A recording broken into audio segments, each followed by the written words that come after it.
Half a day, everyone, and welcome back to the 2022 Social Work Regional Training Conference. Our next panel, entitled Guahan Crisis Services and Initiatives, highlights resources available on the island that will help restore resiliency and renew hope within our community. Joining us for today's panel, we have Seahara Cruz from the Guam Behavioral Health and Wellness Center's Guahan Crisis Hotline, Roy Gamboa of the Together with Veterans Suicide Initiative, Stephanie Drilon from Sanctuary Inc.'s Youth Hotline, and AudreyVenice Mendiola from Catholic Social Services. Thank you all for joining us. Each of our panelists will present for 15 minutes and will be available for questions and answer after their presentation. At the end, we will have a moderated discussion with all of our panelists. Our first presenter will be Ms. Seahara Cruz from the Guam Behavioral Health and Wellness Center's Guahan Crisis Hotline. Seahara has worked with the program for over 1 year. She received her bachelor's degree in psychology at the University of Guam and is currently a graduate student in the Master's of Clinical Psychology program at UOG, conducting research on intimate partner violence among Chamorro women. It's my pleasure to introduce you to Ms. Seahara. Half a day, everyone. Thank you for having me in this conference. I'm just going to share about Guahan Services and what we do for the crisis hotline at Guam Behavioral Health and Wellness Center. So Guahan means we are here, and our program aims to just let everyone know in the community that during this pandemic that's still going on, that we are here to talk about any stress or anxiety that we know many people in our island community are facing. Our program is federally funded by FEMA because in the FEMA standpoint, the COVID-19 pandemic is considered a disaster. And the reason it's considered a disaster is because the way it affects communities and every single person in this island and the whole world is considered a survivor of this disaster. So our program, what we do is we have the crisis counseling program, which is the crisis hotline that we run Monday through Friday. And the crisis hotline is a part of the broader Guam Behavioral Hotline where people can call any time of the day to talk about anything that's bothering them. People call for not just COVID related reasons, but anything that is on their minds. Sometimes people just call to vent. And that's what we want everyone to know, is that we are here to help and we're here to listen. We have currently 10 trained crisis counselors available. And we also have another project that works the night shifts and the weekend, which is Project Auging. And we work in collaboration with them to have the hotline run 24/7. In addition, we also do outreach programs and where we go and meet with either educational settings or workforce management to talk about any stress that is facing the workforce. So we've done several presentations with the Department of Education, and we've also done some presentations with different tour agencies because the pandemic really did change the way a lot of people worked, and going back to work was not easy for many of us. So what we do is we talk with just the people, the managers, how they dealt with the pandemic, what coping strategies they can use, and how to work with their employees to make sure that everyone is okay. And with the school settings, we work with the students and the teachers because we know, like with the students, that have been going to school just within the pandemic, that it's been a lot of roller coasters with going to school, with going online, and then back and forth. And it's not an easy adjustment for many children and with many teachers that we know are also struggling to just try to teach the children.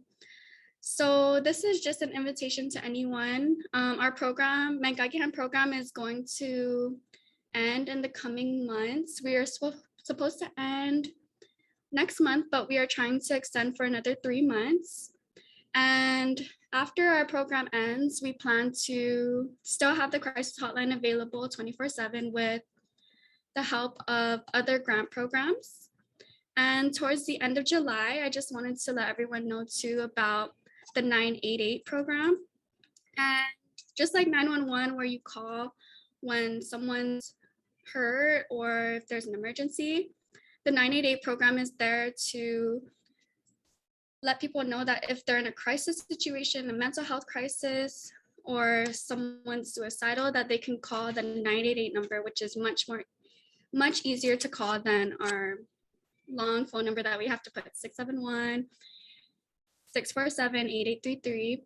Instead, towards the end of July, we will be able to just type in 988 and talk about, like, someone could just talk about any crisis that they are facing. So that is Mangagiham and the crisis hotline. So if anyone has any questions, just let me know.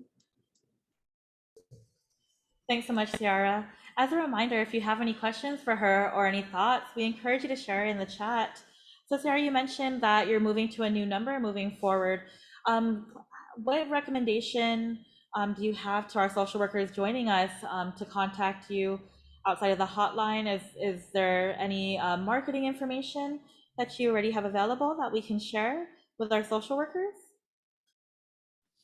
Yes, so our current number right now is 671-647-8833 or 8834.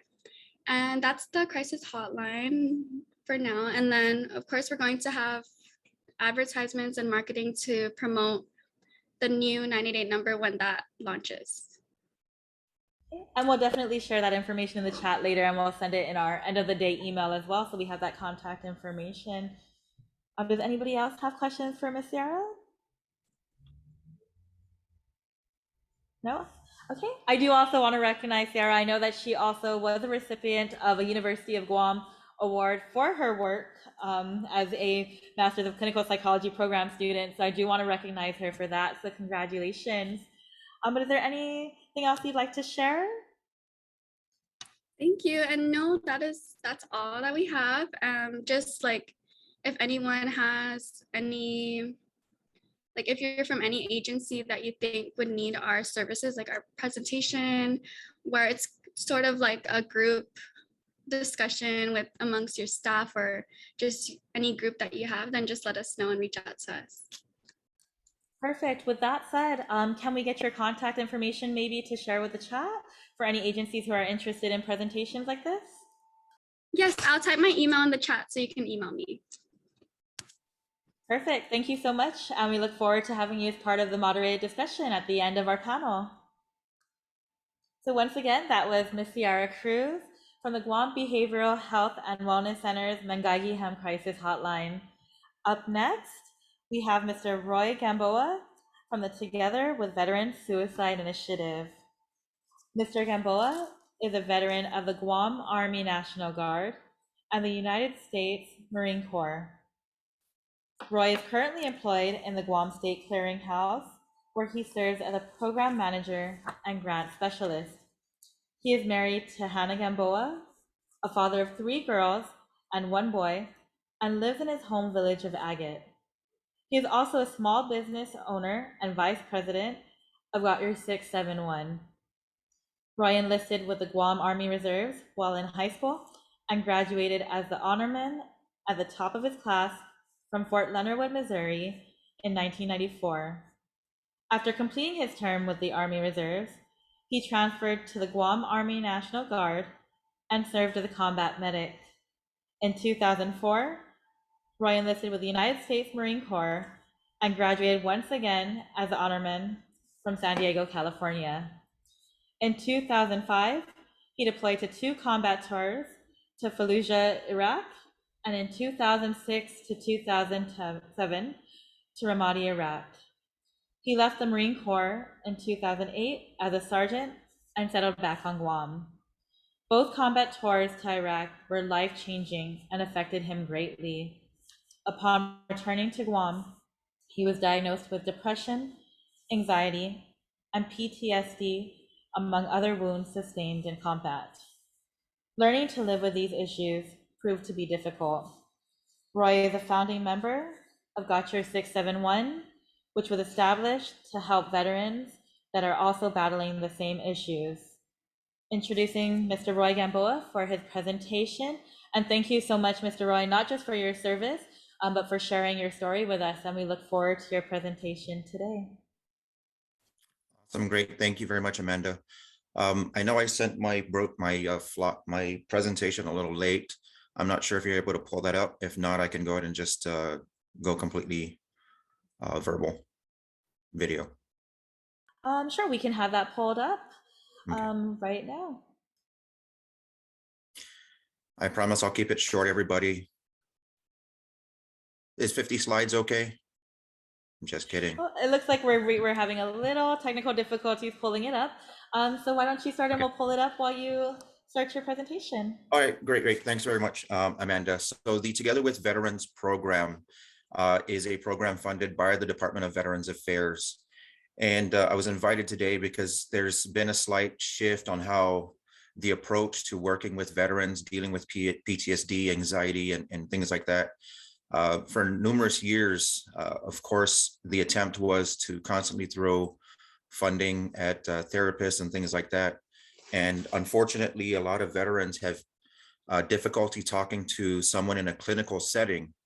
And what we've been doing for over the last year has been gathering, and we've been doing something called Battle Buddy Talk, which is where it is a veteran-led, topic-oriented group discussion. And what we've found is we do classes, or we do talks online weekly, but we've also transitioned to a face-to-face meeting.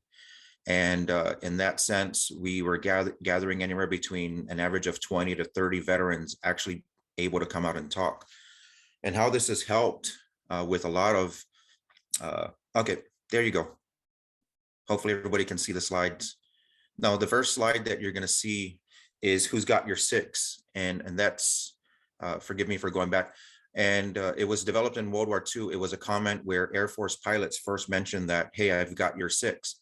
And that what that means is he's telling the pilot in front of him that I've got your tail. I'm on your tail to make sure nobody comes up from behind you to shoot you down, and so to speak.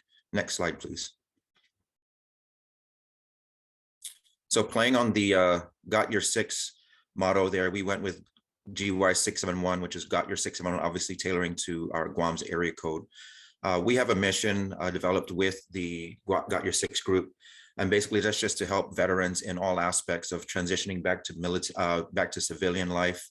We've recognized that veterans, they don't necessarily only have PTSD or have trauma from seeing combat. There's also a lot of our women combatants and women members that have probably suffered through military sexual trauma and other life-changing events that took place while they were on military service.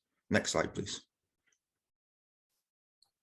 How we help, we have gathered a bunch of our veterans, and we all recognize that we're in different places when it comes to dealing with anxiety, PTSD, homelessness, and all aspects. So what we do is we set up social events where we can gather, we can talk. Again, weekly we meet for something called Battle Buddy Talk.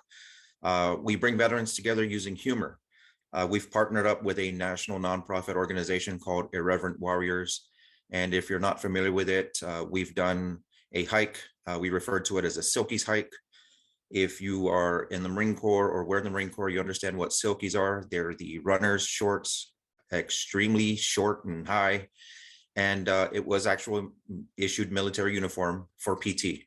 And we have fun with that. We put on our boots, put on our shorts, grab our rucks and we go on nice hikes where we share stories along the way. We also work with other veteran organizations to see how we can help. In many instances, some groups are geared towards working with one specific agenda, and what we do is we work with them so that we can invite them into battle buddy talk or provide purpose in multiple ways. We work with the VSOs down at the the Guam Veterans Affairs Office. We send people down there so that they can begin the claims process and things like that. And Got Your 671 has actually been identified as the Committee on Suicide Prevention and PTSD Awareness here for the island of Guam. Next slide, please. So one of the things that we're working on is getting a dedicated office space that can be a beacon for veterans of all eras. After 20 years of fighting in Iraq and Afghanistan, there are many, many veterans that are going to be returning home that have undiagnosed issues.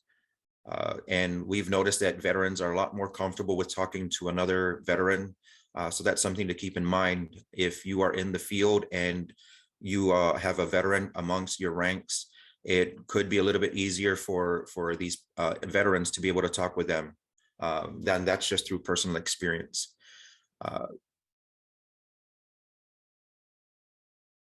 Needless to say, that is a very short or a very small number.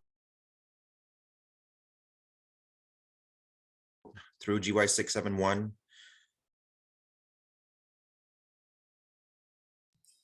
Hi, Mr. Gamboa. It appears we're having some slight technical issues cutting in and out. Can I proceed, or is it?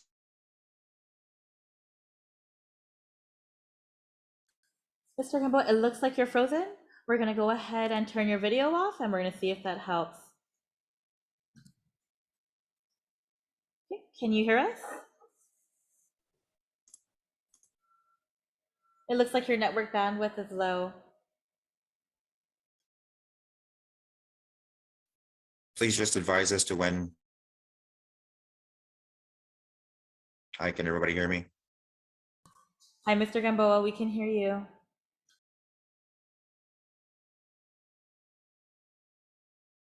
Qualifying certificate, and we were able. Hi, everyone. It looks like we're having some slight technical difficulties.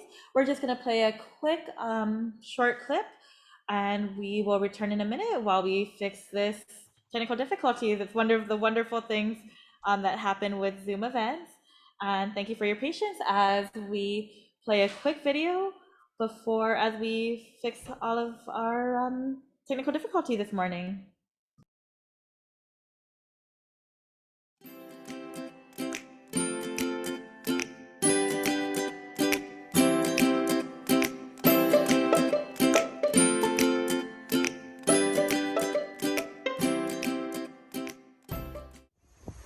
I believe that the theme really resounds around the fact that we have really have been challenged the way we provide services to our clients, the way we meet them. It has really changed dramatically. I mean, for instance, like we used to have them come into our office, schedule the interviews in our office. Now everything, the pandemic has changed that, you know, we have to go through technology and go through the changes of having to do everything virtually. We've kind of lost the connection to our clients on a one-to-one level. So the challenge, I mean, the theme really provides us with hope that, you know, social workers are very unique people. They're very resilient. They find ways to make things happen despite the challenges. So I think that the theme really resounds around it's difficult, but there's hope. And if we continue to work together, try to meet each other and support each other, especially with the isolation in the very beginning of COVID, right? We were very, very isolated. We worked from home, which was very, very difficult. So we really, even within our colleagues, we lost that kind of connection on a one-to-one basis. So hopefully this theme will train us to provide us with hope and continue being the resilient creatures that social workers are. Hi, everyone. Welcome back to the conference. As we know, these virtual conferences do have technical difficulties at some times, and it is my pleasure to bring back Mr. Gamboa for his presentation. Okay, so take two. All right, guys. Yeah, so some of the community events and planned, okay, we went over the community events. Here we go. Battle Buddy Talk, that's what we do weekly. We can send out, you can join us on our Facebook page, Got Your 671. We do have the Liberation Day. I know we haven't had a Liberation. Hi, everyone. It looks like we're having a little bit of connection issues with Mr. Gamboa. We will table his presentation while we fix our technical difficulties this morning. And we're going to go ahead and move on to Ms. Stephanie Drilon from Sanctuary Inc.'s Youth Hotline while we work with Mr. Gamboa to get his presentation set back up. So we will move on to Ms. Stephanie Drilon. Ms. Stephanie M.G. Drilon is the Crisis and Corporate Communications Officer for Sanctuary Incorporated of Guam's 24-hour crisis hotline, with 15 years of experience in human and social services. In 2005, while attending the University of Guam, Stephanie served 2 full terms as an AmeriCorps member for Sanctuary Incorporated of Guam.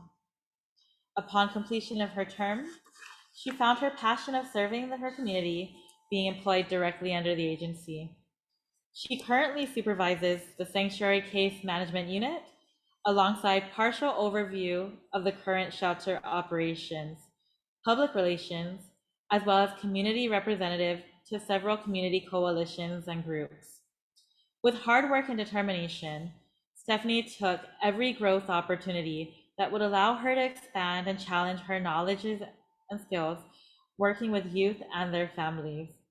Aside from being a crisis and corporate communications officer, she is a certified trainer and facilitator in trauma-informed care response to the criminal justice system, substance abuse prevention training specialist, ethics in profession, prevention, crisis intervention, just to name a few. She has also hosted several community conferences and events, both on island and off island. Although her background of certification, skills, and training is quite extensive, she continues to serve her community and their families outside of her working environment. Introducing Ms. Stephanie Drilon. Hi, half a day, good morning. Sorry, I hope you guys can see and hear me. Off a day, you're doing great. Okay, if it's okay, would I be able to screen share real quick? Sure. Okay, so good morning, everybody. Again, I'm Stephanie Drilon. I know that prior to the presentation, we had to do some corrections to my name. Not everybody knows me as Drilon. Majority of everybody that I've worked with, especially in the human services field, knows me as Guzman. So just recently, last year, that's when my name changed. So I'm still getting used to it, and it's going to be a long shot to try to get used to my last name. So even if you call the office looking for me, or if you call our crisis hotline, even if you say you're looking for Stephanie Guzman, don't worry, I'll still respond. So I would like to get started with my presentation. I am from Sanctuary Incorporated of Guam. We've been serving over 50 years of services to Guam's youth and families. And a part of our mission is a community-based nonprofit organization, and we provide services to youth and their families. Majority of the youth who are at risk, abused, any persons with disability, homeless, and runaway, especially if they're struggling with substance abuse use and other related issues. Part of our objectives is promoting reconciliation during times of family conflict. There are other aspects of our with different or parts of our different programs, such as promoting independent living skills, being able to transition into permanent housing.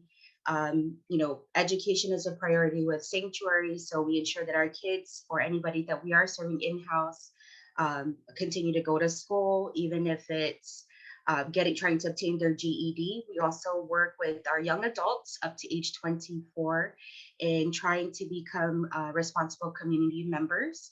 And by that, we also work with them in graduating from high school, including being able to try to obtain employment in the work field. So a part of our 24-hour crisis hotline, we do provide temporary safe shelter during family conflicts and abuse.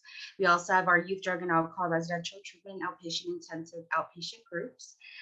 We also have supportive educational groups such as our parenting support, parenting skills, our youth and adult anger management, our tobacco education. We do have our strengthening programs, and one of our most recent and new programs just added this year is our Guam and Hoban program for young adults ages 17 to 24. A part of the crisis hotline, it does provide outreach services, referrals as necessary. We do immediate intervention over the phone. And what we do is work with the youth or parents or even community partners who are pretty much just trying to find services for the family. So given with the crisis hotline is operated 24 hours, 7 days a week, there is always someone on the opposite side of the line. And I do apologize when we do get an influx of calls because it is forwarded to a single cell unit. We would sometimes, depending on the conversation of the call, sometimes we would ask the person to hold. We try to get to the other person on the other line as much as possible. So part of the 24-hour crisis hotline, again, we do provide that intervention services. We do provide the referrals as needed. So anybody can actually access the crisis hotline. It could be a youth in need.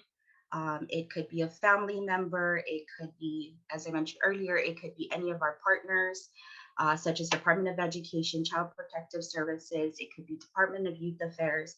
It could even just be you simply as a parent or guardian, an auntie and uncle who just needs help with your child or your niece or your nephew that may be experiencing some forms of, let's say, for example, at-risk behaviors, right? Possibly even beyond control would be another one. They start to exhibit Hi, it. Ms. Stephanie. I'm so sorry to interrupt. Are we able to change the slides? We're not able to follow along throughout your Okay, presentation. I am so sorry. I think let me just go ahead and I'll stop and I don't know why it's freezing on my side. I was having some internet issues earlier, but what I'll do is I'll go ahead and I'll stop and I'll just verbally speak. Is that okay? Yeah, that's great. Okay. Sorry about that. Okay, can you still hear me though? Yes, we can hear you perfectly. Okay. As a reminder, if you have any questions while Ms. Stephanie is presenting, you can share it in the chat. Okay, so so continuing from our crisis hotline, as I mentioned, pretty much anybody could be able to access the hotline, and there's always someone there on the opposite side. Sometimes we get phone calls just specifically where parents would ask, what else could I do for my child? How could I talk to my child? My child has been having a hard time in school. Sometimes they just need that, ear to listen and probably get some guidance. So our worker on the opposite end would help provide that intervention services or help provide that guidance to include, services not just within Sanctuary's agency, but to other services out there in the community. So we do that, once we're done with the phone call, as we screen it, we are able to refer them to the services they properly need to try to get in touch with, that entity. So part of the crisis hotline, it just depends as we screen the calls again. If there are in-house services that are needed, we do have our COVID emergency shelter placement for up to 30 days. I apologize, it's actually 21 to 30 days. This is for individuals who are 12 to 17 years old. Again, it is at-risk individuals. Also individuals or youth who are also homeless again. And sometimes, like I said, just needing that maybe break from, mom and dad. So the COVID emergency shelter services is there to provide that to the family. A part of the COVID emergency shelter, we also provide case management services and individual family counseling. We do transport to and from school. And we do provide 3 meals. I always tell the kids, I said, it's not cafeteria food. I'm not saying there's nothing bad about cafeteria food, but I always tell them, the staff cooked all whole meals. So they do get 3 meals a day. And then, of course, they do have snack time. And I'm glad because a lot of our workers are bakers and cookers. So they try to do chef meals for the kids in-house. And I noticed that the kids really love that. A part of the shelter services, again, they also do recreational therapy. So the kids are able to get out and, go out and exercise, take breathers, take walks. And they are supervised 24 hours, 7 days a week by a residential assistant. So again, another access from the crisis hotline, should family need assistance and we make the necessary referrals. We do have our transitional living program, also known as the Saganlinatla. Means a place for better living. And that program goes up to 18 months for individuals who are 17 to 22. A part of this program, it helps to empower young adults to transition towards independence and self-sufficiency. Our residents are able to engage in life skills training, supportive counseling, and individual program planning. A part of the program, again, it also helps to obtain introduction into the workforce and financial management. And then, of course, again, as I mentioned earlier in the beginning, education is a priority for our kids. Sometimes we get our kids who, have not been to school, especially because the pandemic has been very crazy. I know that, our teachers have been doing a very wonderful job in trying to get in touch with their students. So when the kids do come to us and they have not been to class, our priority first is to try to get them back into school.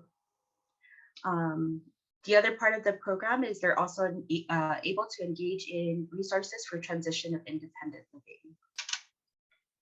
So another source part of our crisis hotline is they also have access to our Saginaw Home Low Drug and Alcohol Treatment Center, which is also known for a place of living. This program is anywhere between 4 to 6 months of treatment services. However, you will need to qualify through a screening assessment process. So when this screening assessment process occurs, the substance abuse counselor will be able to determine what appropriate drug and alcohol services you will need. And if the individual does not qualify for our residential treatment program, what happens is they may put them into educational outpatient or intensive outpatient services, also hosted by Sanctuary.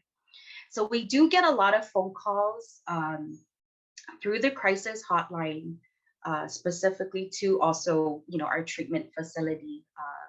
So again, we get all kinds of phone calls, whether it be temporary placement, a parent struggling, substance abuse services, and then sometimes we would also get phone calls, unfortunately, on our crisis hotline of, are you guys hiring? And I'm like, okay, well, you can call our main office, but it doesn't. We don't just stop right there. We try as much as possible to aid any individual that makes that phone call through the crisis hotline. So again, the major services provided through the crisis hotline is also, again, was access to our shelter services and our supportive groups. And as I mentioned earlier, Sanctuary does have 3 very unique long programs that's been around for a very long time. That's our COVID emergency shelter, our transitional living program, and our Saginaw Home Low substance abuse treatment facility. I mentioned earlier as well that we do have a new program, which is called Gumaman Hoban. And the Gumaman Hoban program This one here is for ages 17 to 24, specifically tailored to individuals who are homeless. This facility is able to hold up to about 4 residents at a time. And a part of this program, we are able to provide, again, immediate services and access to community resources, including working towards independent living and permanent housing transition. Okay, so I'm actually just getting close to the ending of my presentation. As I mentioned, the crisis hotline, it is out there for everybody. Even as a worker, the people that I work with, sometimes they just call and say, hey, do you have space for a kid? Or some of them will call, are you guys still up and running for youth anger management or parenting skills? I'm like, yes, let me get you to the right person.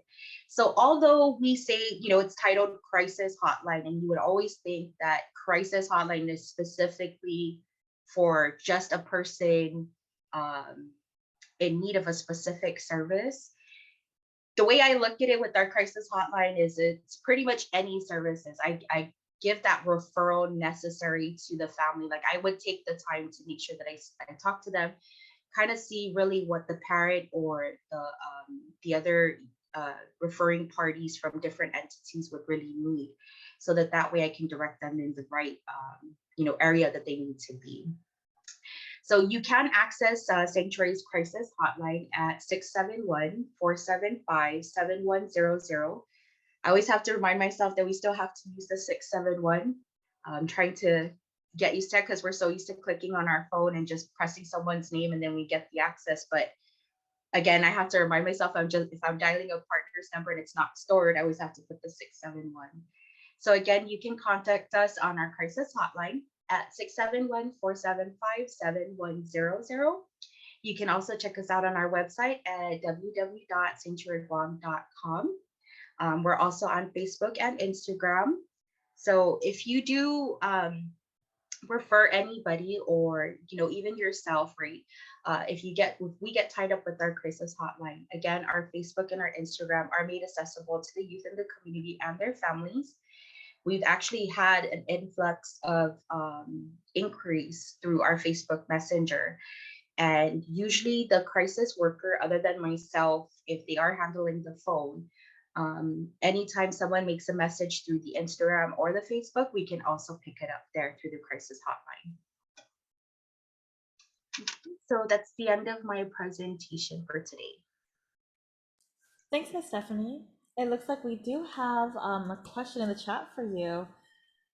For the youth drug and alcohol program, are you able to partner with other agencies? For example, Gala delivers a substance abuse prevention curriculum, and if we come into contact with students who struggle with addiction, is there a possibility?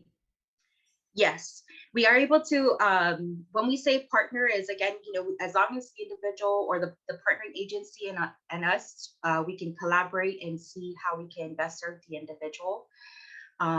We also have a curriculum that we go off of, and I can definitely direct you to the right individual to speak with. Our clinical director is Mr. Carlos Perez, and you can contact him at 475-7101. And again, I always offer it if our line at the our line at the main office, right? If you can't get to it, please don't hesitate to call the crisis hotline. I'll even give you the WhatsApp number, which is 671-787-6280.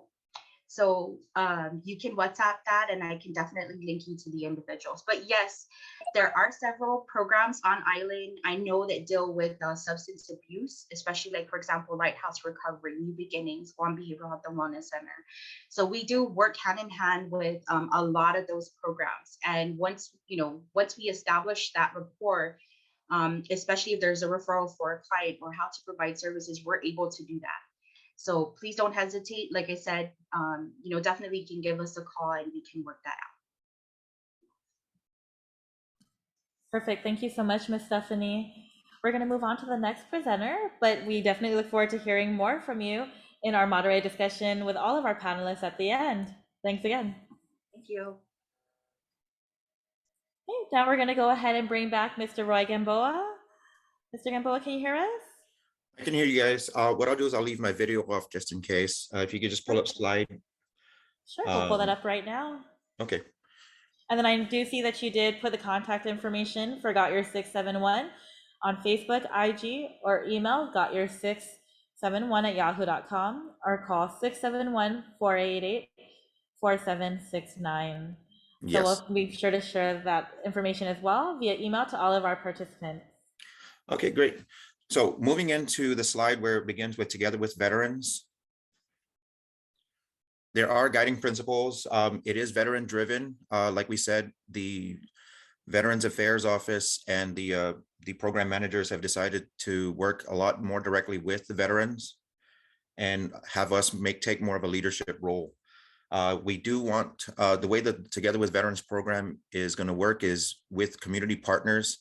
We've included GPD, GFD, Guam Behavioral Health, the Guam Army National Guard, some clergy, basically anybody and everyone, of course, including our social workers, to reach out to veterans with a slightly different approach, using it with veterans input to help directly communicate with them and maybe break down those barriers that they may have put up.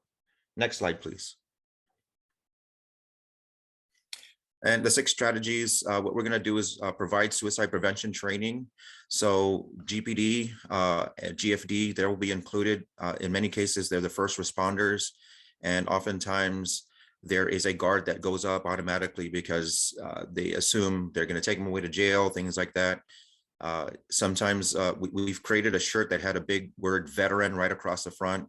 So we intend to partner up with these first responders by giving them undershirts, for instance, Under Armour shirts that they can remove their outer garment to show a veteran, hey, look, hey, brother or sister, I'm just like you. I'm a veteran. Let's talk.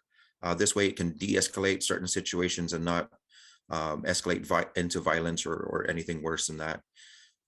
Primary care suicide preventions, while there are many programs that are out there, what we intend to do is bring everybody together. We've had our first meeting already with some key partners. We intend to bring more in so that way we all have a singular voice and help reduce suicide here on the island.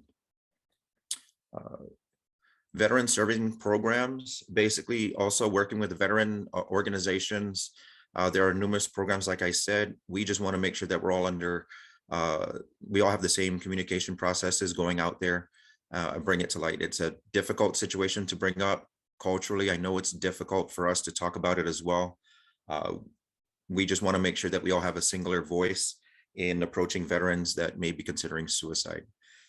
Next slide, please. Okay, so basically wrapping it up, just to go over everything that I was discussing, there's a slightly different approach by using veterans to be somewhat I guess using their perspective in many instances. Veteran talking to a veteran, we've seen that be very successful.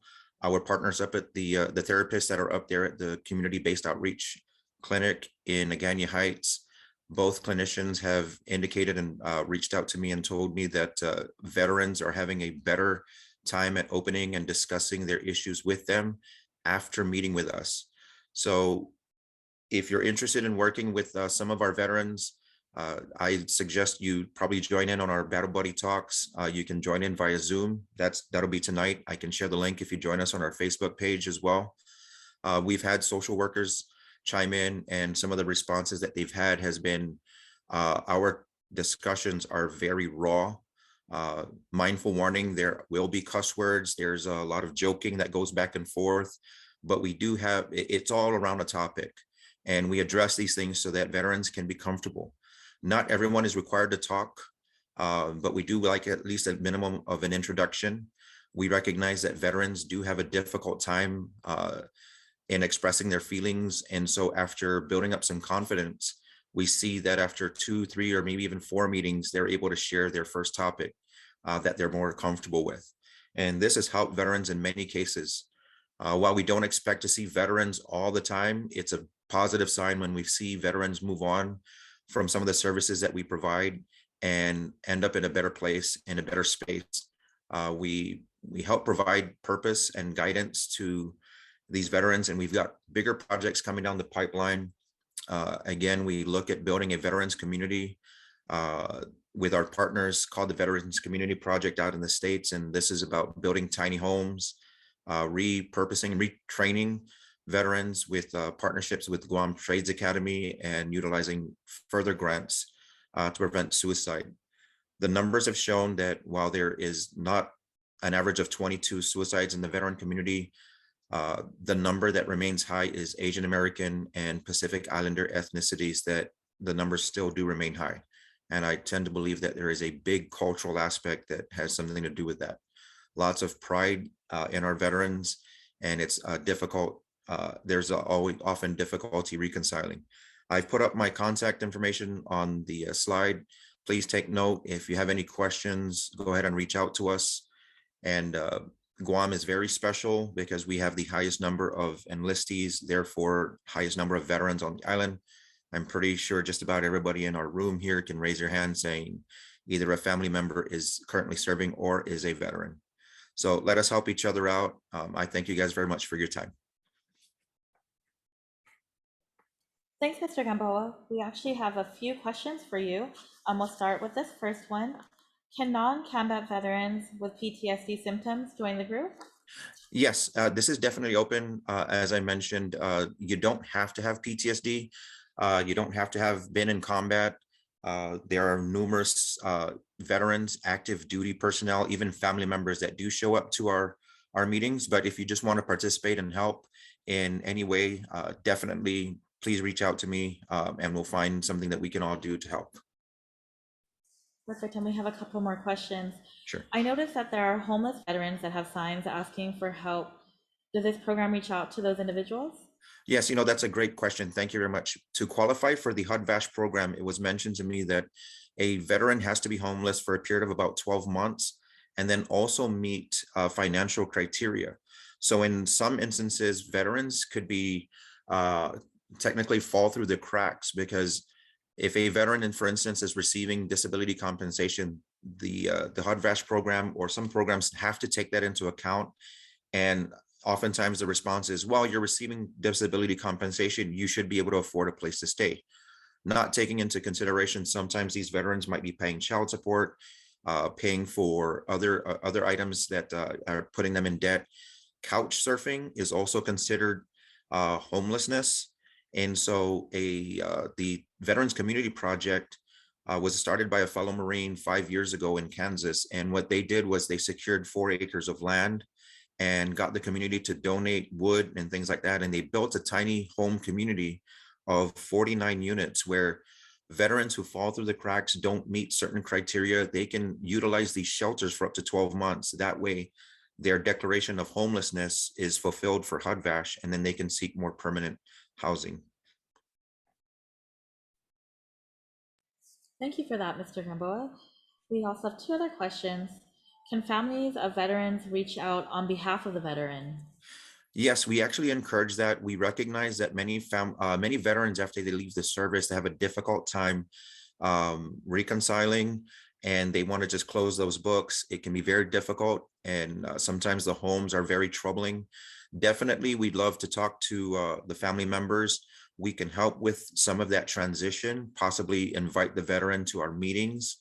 And this way we can also shed light with the family members, perhaps why the veteran might be acting in a certain way, dealing with traumas and things like that. So definitely, we love to help. We do have some social workers that frequent our meetings.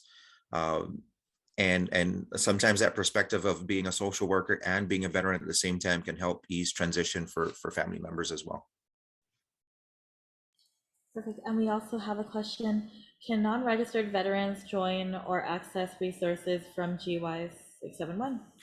Yes, what we try to liken ourselves as the stopgap measure for everything, where so many different grant programs or federal programs, state programs have numerous requirements. If you stick your hand out and we have a way to help with our network and our resources, we will do that. There have been times where veterans have reached out and says, hey, look, I'm in a tough spot. I lost my job. I need some food. I need some clothing for me and my kids. Within an hour, 2 hours, we'll find a way to provide that help. We again, the network is what really helps us out here on the islands. Sometimes just putting it out there saying, hey, we need a wheelchair. And within a day or two, we found a wheelchair donated to a veteran who couldn't afford it. We're working with the Guam Regional Transit Authority to see if we can pay for these bus rides for these veterans that can't afford it. They need to go from point A to point B. We want to develop the Arrive Alive program, which is oftentimes veterans go out, they drink, they become too inebriated. We want to be able to give out business cards that says, hey, look, if you're a cab driver or you're with Stroll Guam, Uber type situation where, hey, if you take him home, he doesn't have any money, bring it to us, give us the receipt, we'll take care of it. We just don't want him drunk driving. So we're trying to cover all aspects to look at veterans.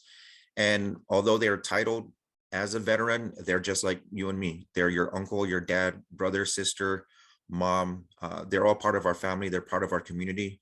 And anything we can do to help is, and we want you to join us too. We want everybody to help us. We've come out of the labor of love coming out of our hearts. We don't take any salaries or anything like that from any grants. This is all coming from the goodness of our heart and our time. And so having more partners, for instance, with this organization, NASW, that'll help us transition and help veterans settle and be a better part of our community. Thank you so much for that, Mr. Roy. As you mentioned earlier, our island sees a high enlistment rate, and so having an organization that supports the needs of the veterans, as well as is truly centered to the unique culture that we have on island, is very special. So thank you for that information. I know you did include the contact information for Gotcha 671 in the chat, and so I'll make sure to share that in the email as well. Great. Do you have any other thoughts you'd like to share before we move on to the next presenter? No, please just join us. When the next time we do have a wave out there, we will definitely extend the invitation to the Guam chapter of NASW. Thank you very much for letting us be a part of today's presentation. Thank you so much, Mr. Roy. And of course, we look forward to having you join us in the end of our moderated discussion with all of our panelists towards the end of this panel. Yes, thank you. Up next, we will have Miss AudreyVenice Mendiola from Catholic Social Services. AudreyVenice Mendiola, Familian Adu Zen Adu, is a daughter of Guam from the village of Barrigada. She is a single mother to Kason Jude and a fluent Chamorro speaker. Audrey is the daughter of retired Fire Chief Joseph Santos Mendiola and Rufina Farron Mendiola, former administrator for Chamorro Studies and a Chamorro teacher for over 30 years. While working for the Guam public school system for 7 years, Audrey founded various student organizations to perpetuate cultural diversity among students in the community to improve individual well-being, self-determination, and academics, all while pursuing her bachelor's degree in social work. During her senior year, Audrey was elected president for the Social Work Student Alliance for 2020 to 2021. Now with her Bachelor of Social Work from the University of Guam, Audrey started her career on June 28, 2021 as a social worker at Catholic Social Services for the Ali Women's Shelter, which is the only women's shelter for domestic violence, and the Temporary Housing Rapid Rehousing Program for domestic violence. Outside of her profession, Audrey is a board member for Ihagan Famalawan Guahan, an Indigenous Women's Association. Together, she collaborates with amazing Chamorro women who engage in political advocacy, address social and economic issues, and cultivate sacred spaces for Chamorro mothers and daughters. Introducing Ms. Mendiola. Jesus Maasi Amandas and Todos Hamzu, Biba Azudantin Tau Tau. Thank you everybody for having me here today. Today I will be presenting on the Ali Shelter, also known as the Shelter from the Storm. So Ali is a safe haven for survivors of domestic violence, abuse, and sexual assault. Under Ali, we have the adult and family shelter, and we cater to women and our women with children, and we have our children's shelter, and we also have our Guy Onimus project. So Ali comprises, and I do want to emphasize this a lot because we are talking about coping through crisis, right? So we do have our 24-hour crisis hotline, which our staff are trained to do screening. So as far as getting information from the individual, making sure they are safe, coming up with a safety plan. If this is the only time that they can contact us, coming up with a safety plan, giving them many other resources within the time frame that we have them on the line. So again, ALI has been up and running since 1981. That is so amazing. And for me as a new social worker, it really is amazing because now we are coming out more into the community. We are the only protective shelter on Guahan for survivors of domestic violence, abuse, and sexual assault. At our adult and family shelter, we have 10 rooms that are conjoined for families. So we do follow guidelines for bigger families that may need more than one room. We have a community kitchen in our home, and I like to refer to our shelter as a home because this is a temporary home for our women and our children. So we have a community kitchen, we have laundry, a laundry room, a dining room, a living room, we have a pantry, and we have storage areas. So some services that are, because we do provide wraparound services. Some services that are offered at the adult and family shelter is meals and clothing assistance, emotional and physical support, transportation services, respite care for children, referral services to resources to promote independence and resilience, of course, individual counseling, therapeutic activities that foster self-determination, resiliency, and independence. We do have nutritional and parenting classes as well. So at our ALI Women's Shelter, COVID has affected us tremendously. So I do want to emphasize that we have our fabulous program manager, Ms. Leinani, and we do have one admin, one house manager, 15 staff, and 2 social workers. So how has COVID affected us through the pandemic for our shelter is whether it is our residents that contract COVID or whether it is our staff that contract COVID, it is having to meet the needs of the shelter because we are 24 hours, 24/7, every day, 7 days a week. We want to ensure that for our children, that the ratio of child to adult or child to staff is met. So at times our staff or our admin, we would have to play 2 roles. So definitely our teamwork has gotten a lot stronger, and we are very, I would say, we have cross-trained a lot, and we are learning a lot from each other. And our transportation services have affected in some ways due to if we don't have enough staff on that day, or if staff are out due to COVID, or any situations related to COVID.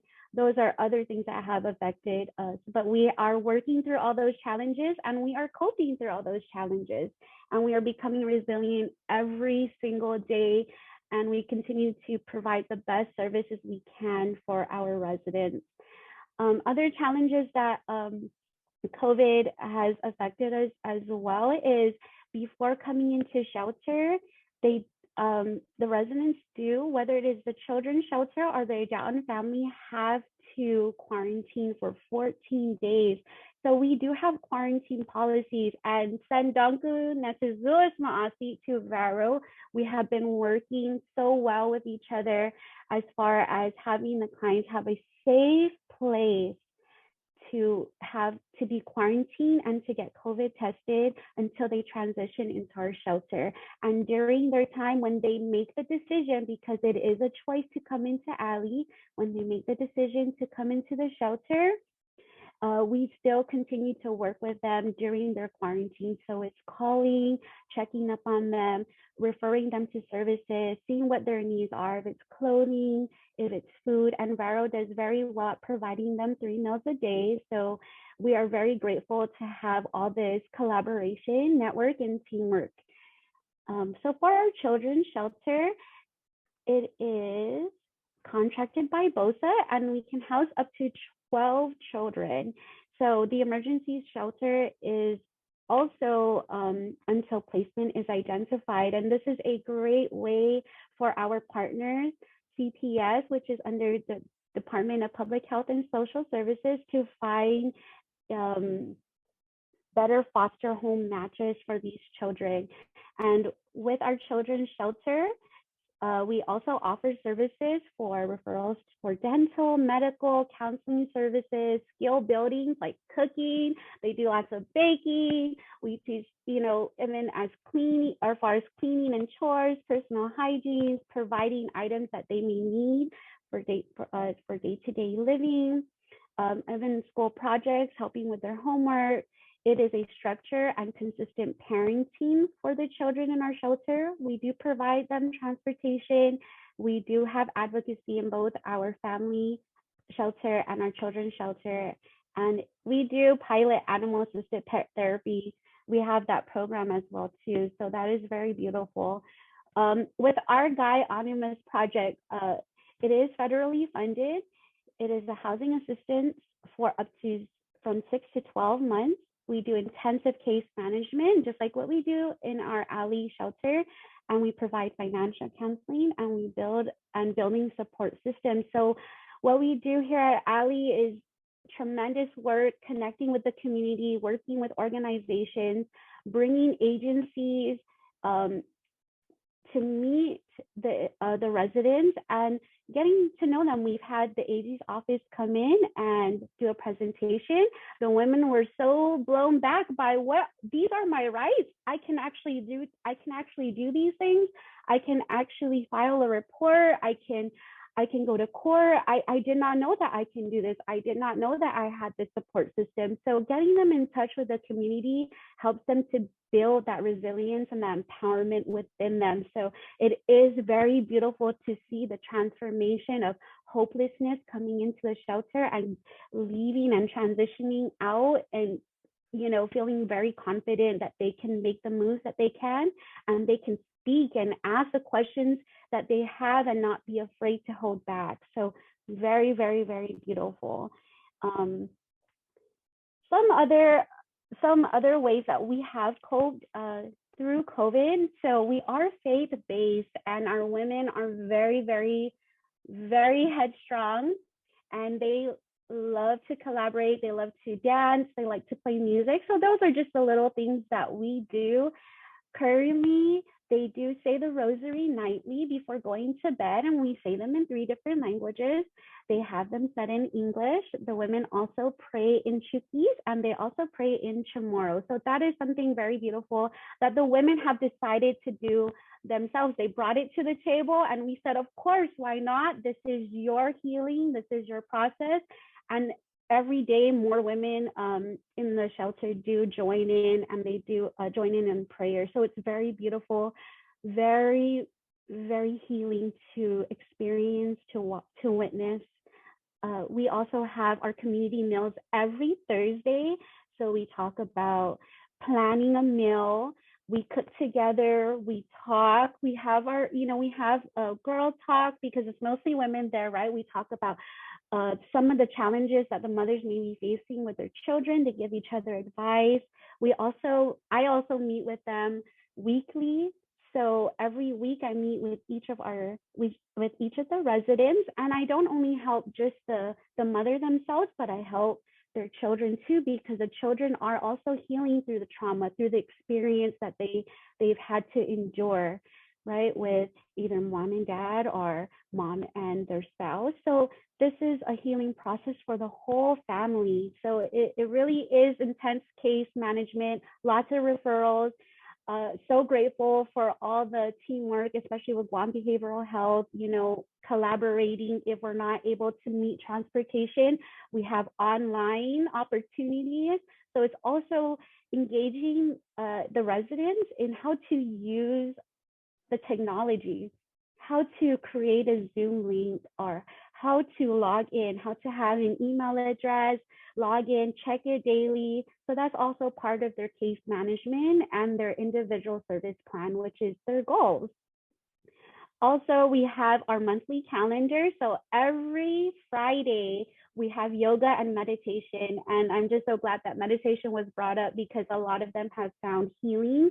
They were able to release some anxiety. They feel more relaxed after meditating. The yoga, maybe we're not as flexible every day as we should be, but it is definitely something that they choose to do and they enjoy. We also have movie nights on Saturdays. So we're creating that environment that this is what families can do together. We can watch something as simple as a movie. So it's having the families come together, watch a movie on a Friday. Sometimes they like to all plan a meal for that Saturday and they watch the movie and then they take the kids to bed and then moms get to have their own little powwow after. So, having that support system is very, very, very important when coping through these situations. Of course, they don't know each other. They have no relation to each other. So building that bond is very, very strong. On top of that, at our family shelter, we have a house meeting every week. So of course, this is very important because when there are concerns, just like a family, there are times or situations where things may not seem so right, and I don't know how to cope with that, Miss Oz. I don't know how to deal with this situation or the way a person does a particular thing. So we create steps and we work through it together as a family and as a team. So after every meeting, I introduce a new word, and this also helps with their vocabulary. It helps with their speaking skills. It helps with communication. So for example, I gave a word and the word was focus. What does focus mean? What does it mean in the dictionary? What does focus mean to me? What does focus mean to my family? And a lot of them had very, very good feedback. They didn't see the word focus in the way that it was presented, and it gave them a whole new perspective. So it could be, I would like to focus on sleeping throughout the night. I have a hard time sleeping. So then they get to give each other that guidance, that support, the advice, or any kind of suggestions, and they give it to each other. So it really holds them accountable. And to me, it's just so beautiful when you walk in and they say, I actually slept for more than 5 hours. And I'm like, good, you should be proud of yourself. So we really do a lot. And that's how we have coped through the pandemic. A lot of it too is seeing family members outside of the shelter, because we are a protective shelter, right? And it's not disclosed, right? It's not disclosed. They do not disclose where the shelter is at. It's how do I meet my family and be safe? How do I get to be with my family and come back knowing that I'm not going to put anyone else or any of the other residents at risk? So we do temperature checks. So that's part of our policies. When you come in, even the staff, we all take a temperature check every time we come in through those doors. We note it down.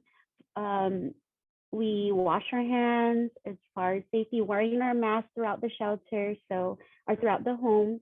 Those are just the little steps we take. The children are very, very good. The moment they come home from school, they go straight into the shower, they change their clothes and put on a new set of clothes and get ready for story time. So story time is from Monday to Saturday, and this is a great way for our staff and for us as a whole, as Allie, to give the moms that 1 hour to prep dinner, to take a shower. Like the value of taking a shower, the mothers are just so excited. And also they like to see the children bonding. So we get to bond with the children. We read a story and we see how this story can affect the children and the way they think, how they are feeling, and how they can handle situations.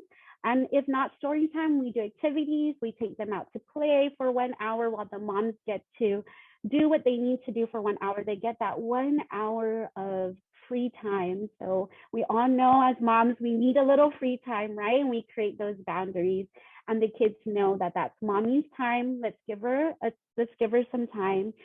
So those are just some of the little things that we do to cope through the pandemic, and also, make sure that we are meeting the needs of COVID and make sure that we are being safe, not only for ourselves, for our residents, and for each other. So that's all I have to say. If you have any questions, please reach out. You can ask on the chat or when we do our panel.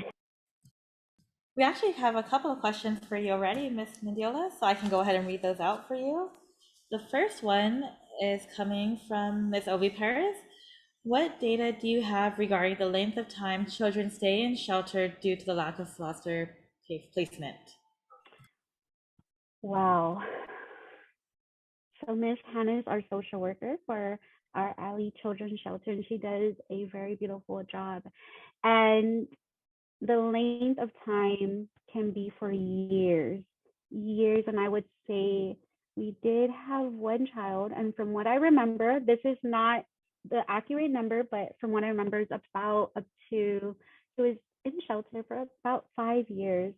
So, and also it's not only staying at being in the shelter for that length of time, it's also going into a family, and then after 2 years going back into Alley, and then going back into a family, and the recidivism of that, it does play a toll. You know, the children want a home, they want somewhere, they want to build a family, and they already have that mindset, and to know that to have to help the child cope through that is very hard. So yes, I would say the length of time can be as long as 5 years or more, depending on, you know, how things work out or how things go into place. Thank you for that, Ms. Mendiola. In your presentation, you did mention there is a shortage of staff. Because of the short staff, are volunteers allowed to help out to alleviate this issue? So currently we don't have any volunteers that can help out with the staff, but there are other ways that volunteers can help. You know, as far as, you know, maybe it could be doing a presentation. So again, like hoping, we do have some of our residents building a community, are starting a community garden. So we have papaya, we have doni, we have things, you know, a lot. We're trying to grow our own garden so we can have fresh foods and fruits and vegetables here at our shelter.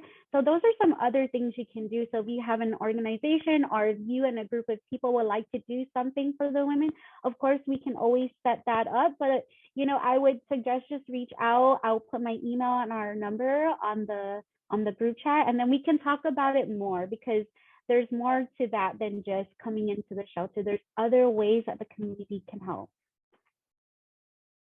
Thank you for that. And then the services such as nutrition and parenting, is that only open to the clients you're currently serving, or is it also open to other women who would like that service but are not needing shelter? So a lot of our nutrition and parenting classes, it's usually during the day, right? So I would say right now it is only being offered to the women in the shelter, but if we do want to host an event where we invite the community, that's definitely an idea. And it also helps the women come out a little bit more out of their shell, because a lot of it is fear. Fear, even just walking to the store. Is my perpetrator going to be out there? Is someone who knows my perpetrator going to be out there? How do I work through this? It's coming up with a safety plan. So I would say, we can work on doing something where we can have everyone come together. The most important thing is not identifying the families as being in shelter. So we have to come up with a very creative way to make sure that everyone goes in there as a whole and as an individual, and not as, okay, we're having an event and some of these women could be in the shelter. We don't want to identify them as being in the shelter. So those are just some things that I would kind of think about, but definitely a good opportunity to bring to the table. Perfect. We also had a question regarding a men's shelter. Do you see a need to expand protective shelters to include male survivors? Thank you for asking that question. So with our Guy Animus project, we currently have 8 adults and 9 children, and 2 of those individuals are males. Yes, there is a need for a male shelter. I can't say how big or how small of a shelter that we need, but there is a need. A lot of it has to do with shame, right? Am I going to come out as a male individual, as a proud male individual, come out and say that I feel there have been situations where I've been abused. It's unlikely, but when we have something established in our community like that, for sure know that more will come out, more will speak up. So yes, I do feel there is a need, and working with the male individuals, there is a very high need to have a male shelter for domestic violence and abuse. Thank you so much for that. And then just a note from Ms. Arlene Duenas, the GCC Human Services Student Organization is hosting a donation drive for Ali Shelter on March 25th, 2022 at GCC room E224 from 9 a.m. to 11 a.m. So if you have any questions, you can contact Paulina Duenas at paulina.duenas@guamcc.edu, and that information's in the chat. Thank you so much for that, Ms. Mendiola. Do you have any other thoughts you'd like to share before we open it back to our entire panel for a moderated discussion? No, just continue doing the great work that everyone is doing, and thank you so much for this opportunity. Thank you again as well. We're going to go ahead and leave you spotlighted, and we're going to bring back our other panelists.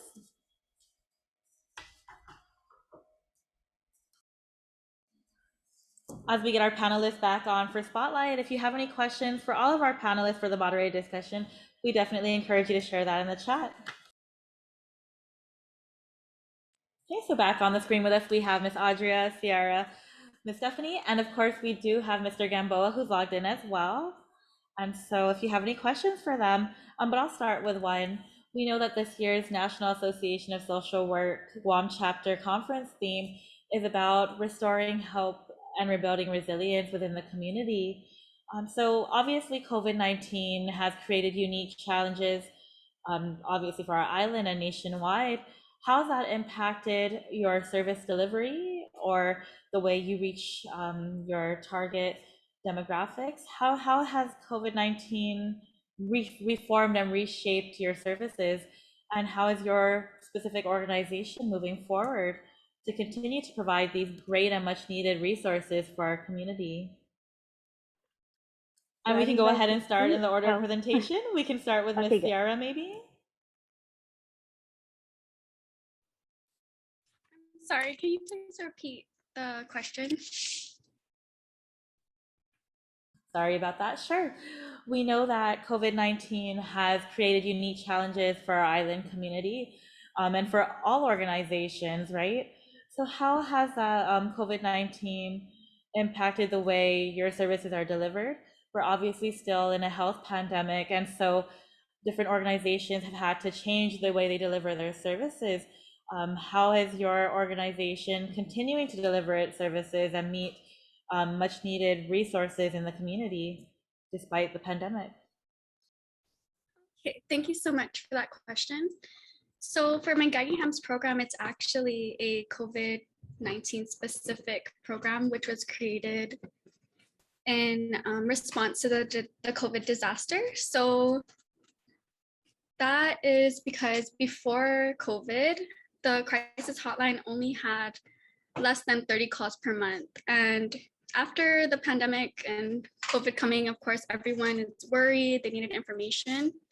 The crisis hotline actually had up to 800 calls per month. So the calls really dramatically increased, which made our program very important. And the way that our services have adapted is just, we needed more counselors. And with the help of our program and along with other grant programs, we were able to have more coverage on the hotline.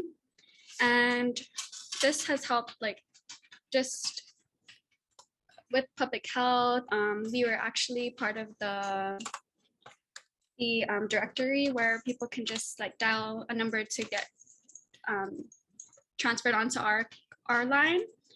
And we not only provided crisis counseling services, but also like informational services with people who are calling for different resources needed in the community. For example, like PUA or like emergency housing assistance. We were able to not only like help them talk about the stress that they were experiencing with those issues, but also helping them to find the right people to call, like for public health or other services in the community. Thanks for that, Sarah. Ms. Stephanie, do you want to go ahead and talk a little bit about how your service may have been changed in terms of delivery during COVID-19 pandemic? Okay, so just thankfully we didn't, we didn't shut down. What we did was we had to move quickly into creating a plan to continue all of our services, including keeping our shelters open. So again, we do the proper screening process, and then prior to entry to any of our services, for example, like the shelter services, what we did was we required COVID testing, and it has to be recent and updated with official documentation in order to enter into the shelter programs.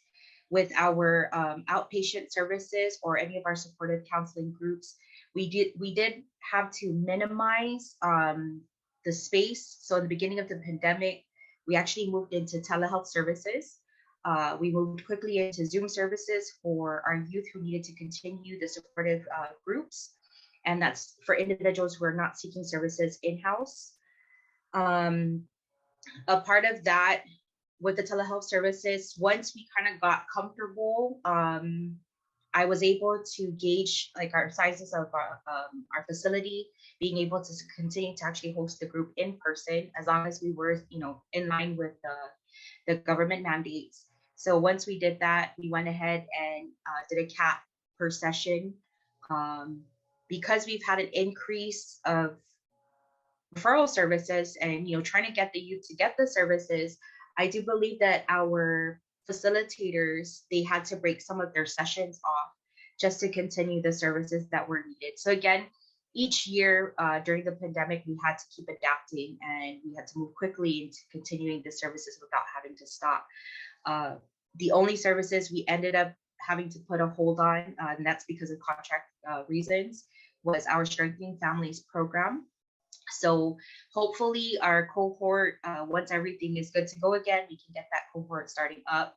But other than that, of course, health and safety is the top priority for us, ensuring the safety of our clients, especially because our clients actually go out to their home schools.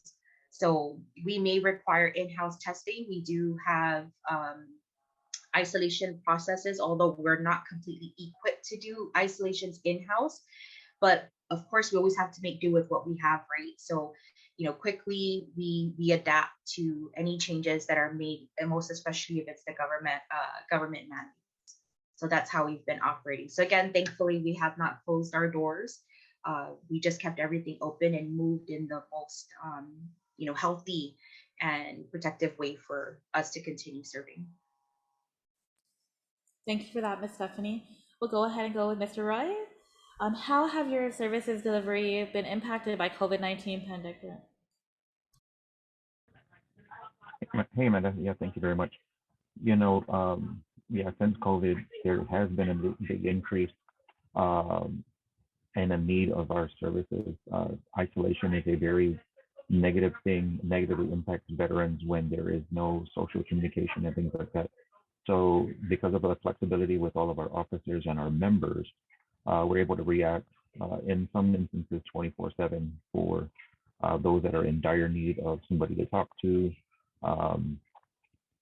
and just sometimes just needing a friend that can sit there, talk with them, understand some of the things that they're going through. So services have increased, and so what we are working with is the officers and people that are willing to go through assist training and safe talk training.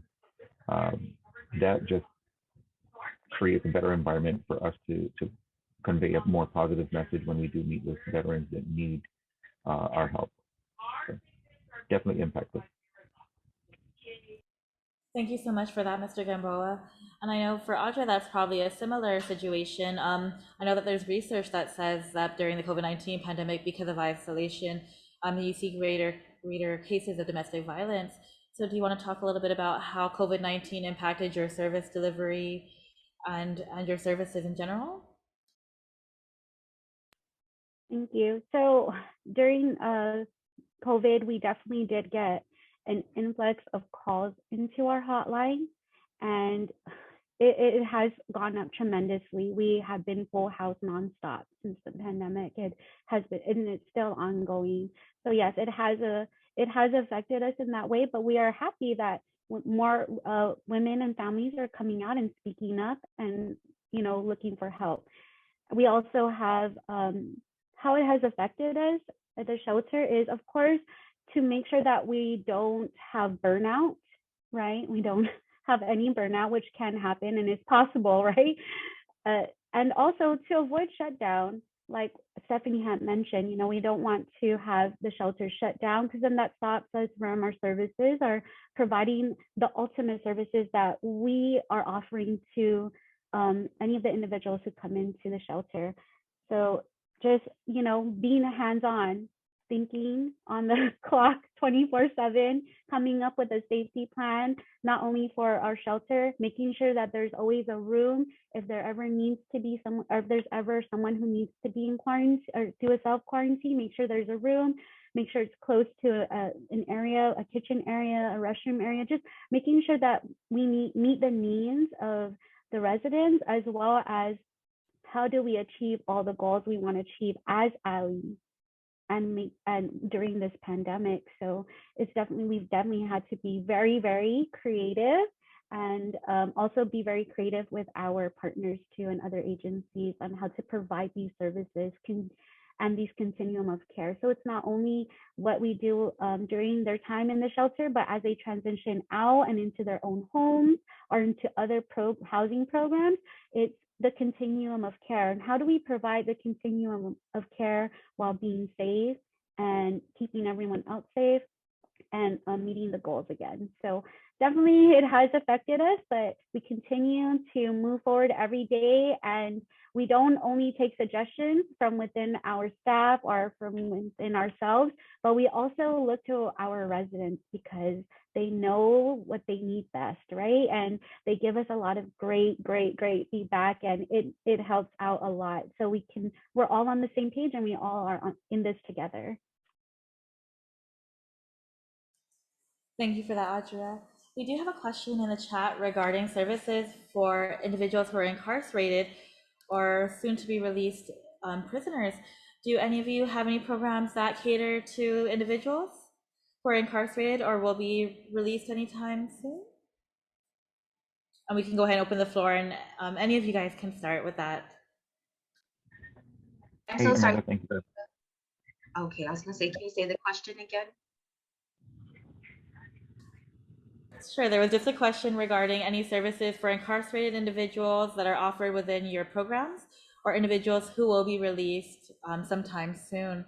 So it looks like Mr. Gamboa, did you want to start the discussion? Yeah, sure. You know, it doesn't matter as long as they have the title of veteran. We'll definitely help them out, incarcerated or not. We don't have those limitations such as some of the federal programs that could limit some work. So for us, it doesn't matter, good, bad, or ugly. If you've earned the title, you raised your right hand, served in any of the military branches, we can provide our services, and we don't ask for anything in return. Now, on a more general statement, I believe the Department of Labor and the American Job Center has some programs or some grants to also help with returning citizens. That's great information, Mr. Gamboa. Ms. Stephanie, did you have something to share as well? Yes. Well, if it's adults, if it has to deal with adults being released or incarcerated, for our services, especially if they are young adults between the ages of 17 to 24, it really depends. It's a case-by-case scenario. We would also have to take a look at their police and court clearance or the crimes that are committed. The reason why I bring that up is because we actually have been having a good amount of referrals from, let's say, adult probation. Individuals who are getting to released and have no home to go to. So they kind of tap into our Guam and Hoban or our transitional living program. But again, it's all in a case-by-case scenario for the individual. It really depends on the crime that is committed. And we also have to take a look at the overall stakeholders that we are currently serving, our consumers or our clients and residents. we have to take a look at their current backgrounds because, of course, Sanctuary is more known for serving, especially, victims of crime or individuals who are neglected and whatnot. So again, it is a case by case scenario. I always say to everybody, it doesn't hurt to, just make the phone call and see what we're able to offer from there. Thanks, Ms. Stephanie. Do any of our other panelists have any thoughts to share regarding their services or programs that may serve our incarcerated individuals? So the crisis hotline, we don't discriminate. So anyone can call. If they are incarcerated, if they just got out, they can just call to talk about any struggles that they may be facing. And if they do need further services, then we can try and refer them to more specific services for them. Thanks, Seahara. Do you have any thoughts to share, Ms. Audrey? Just some thoughts. So, of course, in some situation, and of course, in certain cases, a perpetrator may be incarcerated, and the individual may have a protective order from their perpetrator. So they are notified if they are being released into the community. So, something that we don't currently have, but something that is very interesting to explore is we do help, our victim survivors cope and move in and transition into self-determination into the community, living independently on their own. And when they find out that their perpetrator is being released, there's that fear again. It comes back and it triggers. So it's coming up with that safety plan. But also, if there are programs out there that can assist perpetrators, because they also need help, they need help as well, and they might be open to the assistance that agencies may be providing. So it's also giving that resources to them too, so they can be better persons in the community as well, because we don't want to disregard anyone, We're here for everybody and anyone who needs help.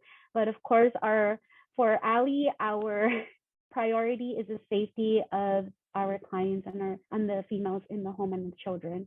But that is something very good to explore, and collaborating with our community partners. So that way, not only are we helping our women in the shelter, but we're also giving them that little bit of hope that, I can feel safe because this person's also going to get help themselves, and it's going to be reached out to them. So definitely something to explore. Thank you so much for that question. Thanks, Ms. Audrey. I do have a question in the chat. Can you elaborate on the Strengthen Families program?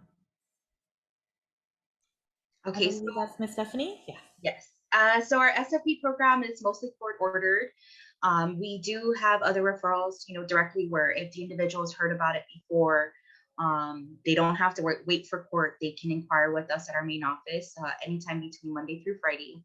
The SFP program pretty much is a strength-based program for families. We, especially like the clients that we do serve in-house, we try to get their families to attend the program if they qualify, so that way they're able to get the different services, or the way, pretty much how the program is able to help them is like effective communication, being able to build a healthy relationship as a family. It also gives them tools on how to pretty much regain, that entire family dynamic. I've seen a lot of wonders through the program. And that's why I'm really hoping that this year we can get the cohorts starting back up. So we are waiting on that. And, right now what we're doing is we're kind of shifting the families into our parenting skills and parent support group until that SFP program can start back up again. Thanks, Ms. Stephanie. As a reminder, if you have a question or comments for our panel today, please share in the chat. We'd love to get some questions answered by our amazing panelists and about their amazing programs that they do have to offer in the community. It looks like right now we don't have any questions, but I'm going to go ahead and open up the floor to our panelists. Are there any thoughts that you'd like to share after hearing the discussion, hearing about each other's programs and offering? The potential for collaboration was discussed in each of your presentations. And so can we talk, I guess we can talk a little bit about how these collaborations can help our social workers better serve their clients. Yep, thank you, Amanda. I'll go ahead and I'll just go ahead and put it out there. If you are a social worker and having difficulty with reaching across to your veteran, I put my phone number out there to share. Please do share these slides with everyone that does request, Amanda. So for us, again, with veterans, if you seem to be having a difficult time communicating or understanding, we'll definitely be able to collaborate, and maybe we can help by sitting in or shedding some light, maybe providing a different perspective. Thank you. Thanks, Mr. Gamboa. We'll be sure to share those slides. We also had a request, Ms. Stephanie, for your slides as well. Are we able to get those shared in the chat too? And if you want to talk about any collaborations you have in the community as well too. Okay, I'll go ahead and I'll share that in the chat group, and then I'll also send it via email. I know I saw a couple of messages, so I went ahead and sent it to them, but I'll place it also in the chat. Again, if you guys are, looking for youth services specifically, I always offer to everybody, contact our crisis hotline at the 475-7100. You can text it to 787-6280. We are on Facebook and Instagram. So again, whoever the crisis worker is able to get a hold of that, and they're able to, they're able to respond back to the inquiries.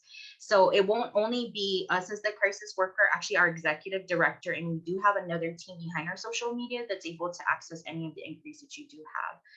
I will put my email address also on the chat group. You are more than welcome to email me. And again, like I said, text and whatnot, because I'm usually out in the field and then back in the office. So again, either way, you can get a hold of me through that if you want to inquire about more of the services that we have to offer. I do want to thank you guys, Amanda and your team at Yoji. Thank you guys very much for this opportunity. It's a pleasure to come to the NASW conference each year to be able to share sanctuary services. Actually, in 2005, I thought I'd share, but since 2005, and as I was going along with sanctuary, I've actually was able to participate in NASW several times, especially in person, and I wish we can get back to that, because you get to see all the great partners, your friends, and everybody that you work with. And I'll be honest, I was getting a couple of text messages while I'm on the conference, telling me to smile. I'm like, I am smiling, but it's just, I know it's an early morning for everybody, but again, thank you guys for all the hard work that you guys all do to our social workers. It is a never ending. I know that we hear each other's, frustration and emotions and whatnot through a lot of our work, but the families and everybody that we serve here on our island, they wouldn't get that help if we weren't there. If we weren't here to do what we're here to do for those families. And I'm so glad that those services are here today compared to before, because I know many people can say that it was never there. So again, kudos to all of you. I can only see very few names because, we're popped up on one screen. So Ms. Rose Regis, kudos to you and congratulations, and to the rest of the team that I see. I was going to name a couple, but there's a lot of them that I know on the list. So again, thank you all so very much for all the work that you guys do, the patience you have to include working with Sanctuary. I know sometimes it gets crazy, but again, thank you guys very much for everything you guys do for the community. Thanks for that, Ms. Stephanie. It looks like we're coming up to just about the end of our panel. So I'm going to go ahead and open it again to our panelists for any final words. We'll go ahead and go in the order of your presentation, starting with Ms. Seahara. Yes, I just wanted to echo what Stephanie said. Just thank you so much for holding this conference, and to the other panel members, I think your services are definitely going to be helpful for Mangagiham and the hotline, because there are people who, they're veterans and also victims and families who call. So your services are definitely going to be helpful for us to share with them when they call, especially if they need more than just like a vent sesh, or if it's more than just something like a crisis situation and they need like more specific services. So thank you, social workers, for everything that you do. And I know it's not easy, just like what Stephanie said. It's something that is very meaningful, but it can be very hard. So that's also why we're here. It's not just to help like other people in the community, but also you too. So don't hesitate to reach out to us. I also put our flyer in the chat, and that has our phone number and also some signs to look out for when you're feeling stressed. So thank you again. Thanks, Miss Seahara.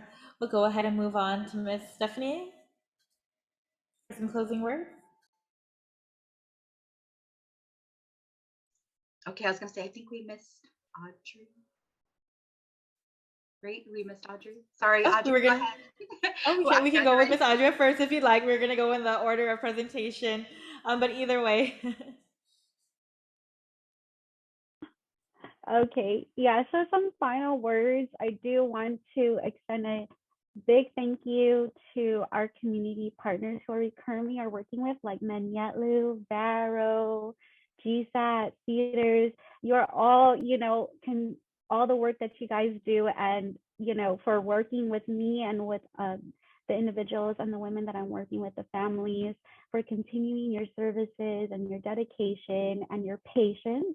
Very, very important, and your understanding, and also with collaborating and coming up with strategies to better serve our community, and for 988 for continuing to do the work that you do with our hotline. Definitely a big source of connection, right, to all the agencies out there. So thank you, and very informational just being a part of the 988 coalition and the coalition for family violence and sexual assault. So we are very grateful and to be a part of this, big team that we have here in Guahan. And to Mr. Roy, I appreciate all the information that you're giving.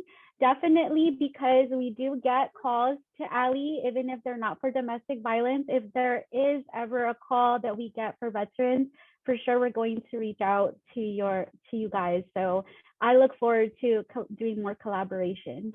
Thank you guys, and thank you, Stephanie. Miss Stephanie, we'll move on to you. Okay, just thank you guys again for everything that you guys do, and thank you to the UOG team for having us on, all of us as the panelists, and not just kudos to all of everybody that's on the conference, but kudos to the panelists, our partners that are here, for all the great work that you guys do as well. Thanks for that, Miss Stephanie. And last but certainly not least, Mr. Roy. Oh, we might be having some connectivity issues, but thank you again, Mr. Roy, for coming and talking a little more about the services that your 671 offers for our veterans. Oh, Mr. Roy, are you with us now? Yes. My apologies, I was actually distracted. Yeah, sure. For GY 671, yeah, last final closing thought. Veterans are a big part of our community. And so definitely, if you're having difficulties with breaking barriers or communicating, we offer our help and our services. My contact information, our contact information is there. Definitely look us up on Facebook and Instagram. It is a very unique community, and just providing any help that we can, collaborating with everybody here will be a definite plus. Thank you guys very much. Thank you. And once again, thank you to our 4 panelists for being part of our panel on Guahan Crisis Services and Initiatives. We will now take a 1-hour lunch break, but please feel free to join us during the break for some interactive activities presented by the UOG social work students. Once again, thank you for being part of our panel. We'll be sure to share their contact information and any additional flyers and PowerPoints that they did share with us today through our day 1 recap that will be sent via email to all of you who have joined us. And once again, thank you for being part of our panel on Guahan Crisis Services, and thank you all for joining us. We'll see you after lunch.